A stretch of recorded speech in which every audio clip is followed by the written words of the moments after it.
দেশি মুরগির প্রিয় মিক্সার খাবার এই নামে একটা ভিডিও আমি কয়েকদিন আগে আমার ইউটিউব চ্যানেল ফেসবুক পেজে পাবলিশ করছিলাম। তো আমি ওই ভিডিওতে দেখাইছিলাম বাজার থেকে আমি কম দামে একটা মিক্সার ফিট কিনে আনি মুরগিকে খাওয়াই।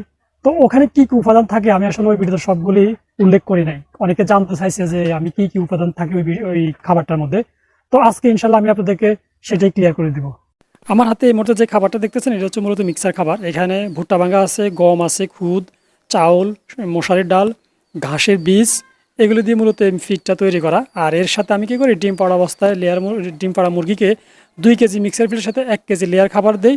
আর বাড়ন্ত মুরগিকে আমি 2 কেজি মিক্সারের সাথে 1 কেজি গ্রয়ার ফিড খাওয়াই। এভাবে মূলত আমি এই ফিডগুলি মুরগিগুলিকে খাওয়াই যে আলহামদুলিল্লাহ এতে আমার মুরগিগুলির ডিম পাড়া অবস্থায় ডিমের প্রোডাকশনও ভালো থাকে এবং বাড়ন্ত অবস্থাতে গ্রোথও খুবই ভালো থাকে। তো আপনারা যদি এই ফিডটা খাওয়ান তাহলে ইনশাআল্লাহ আপনারা খুব ভালো রেজাল্ট পাবেন এবং এটা আপনারা যে কোনো খাদ্যের দোকানে পাবেন, মিক্সার ফিড বললে হবে।